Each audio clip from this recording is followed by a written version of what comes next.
নমস্কার, সকলকে স্বাগত জানাই আমাদের চ্যানেলে। আপনার দিনটি শুভ হোক এই প্রার্থনা করে আজকের ভিডিওটি শুরু করছি। আজকের ভিডিওতে আমরা কথা বলবো কেতুর রাশি পরিবর্তন নিয়ে।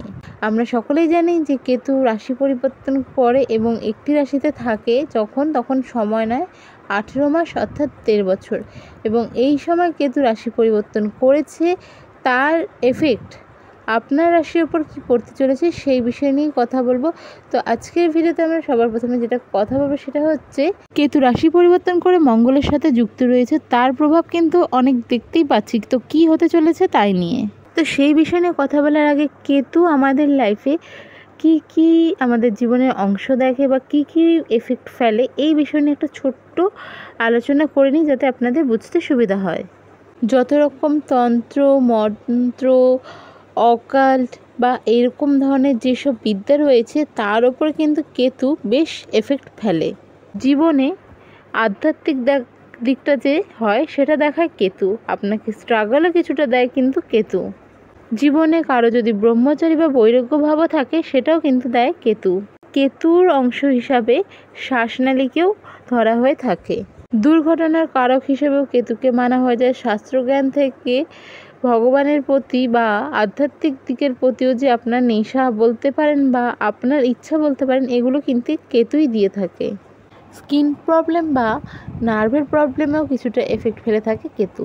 কেতু কিন্তু আপনার আর্থিক দিকও দেখে বেশ কিছুটা। আপনার আর্থিক জীবন কেমন থাকবে বা আপনার জীবনে আর্থিক সিচুয়েশন কেমন থাকবে, এর থেকেও বড় ব্যাপার থাকে যে হঠাৎ আকস্মিক যে ধনলাভ থাকে বা মানুষের যে ধনলাভ হয়ে থাকে সেই দিকটা কিন্তু কেতুই দেখে থাকে। আপনার যদি ভালো ঘরে বা কেতুর পজিশন আপনার বাচ্চাটা ভালো থাকে তাহলে কিন্তু বেশ ভালো রেজাল্ট পাবেন আপনি সারা জীবন। তাহলে বুঝতেই পারছেন আপনাদের জীবনে কেতু কতটা প্রভাব ফেলে। তো আজকে সেই রকমই আমরা জানবো যে এই সময় যে কেতু এবং মঙ্গল একসাথে রয়েছে তার জন্য কন্যা রাশির জাতক জাতিকাদের কেমন সময় কাটবে। কন্যা রাশির ক্ষেত্রে কিন্তু এই ট্রানজিট ঘটছে 12 নম্বর ঘরে, অর্থাৎ খরচের ঘরে। এর সাথে সাথে এই সময় আপনার মনের দিকটাও কিন্তু কেতু দেখবে। সেক্ষেত্রে কিন্তু কিছুটা হলেও মানসিক শান্তি এই সময় আপনারা পাবেন।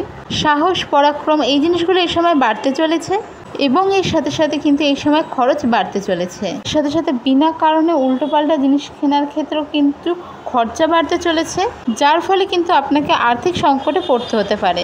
এ সময় কিন্তু অনেক অদরকারি অকাজের জিনিস কেনার সম্ভাবনা থাকছে আপনাদের, এবং এর সাথে সাথে এই সময় কিন্তু চোখ এবং পা রিলেটেড সমস্যা দেখা দিতে পারে।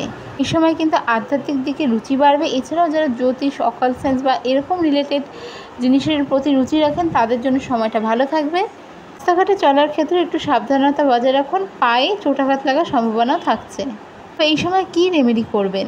প্রতিদিন সকালবেলা যার পক্ষে সম্ভব হচ্ছে হনুমান চালিসা পড়ে দিন শুরু করুন, নয়তো সন্ধ্যার পর হনুমান চালিসার পাঠ করতে পারেন। সন্ধ্যার পর 20 থেকে 30 মিনিট হাঁটুন। নিজের থেকে বয়োজ্যেষ্ঠ বা বাড়িতে পরিবারে যে কোনো জায়গায় বড় যারা আপনার থেকে বয়সে তাদের সাথে সুসম্পর্ক বজায় রেখে চলুন। খারাপ ব্যবহার বা কটু কথা বলবেন না, এটুকু করুন, দেখবেন অনেক ভালো থাকবেন। দেখা হবে পরের ভিডিওতে। রাধে রাধে।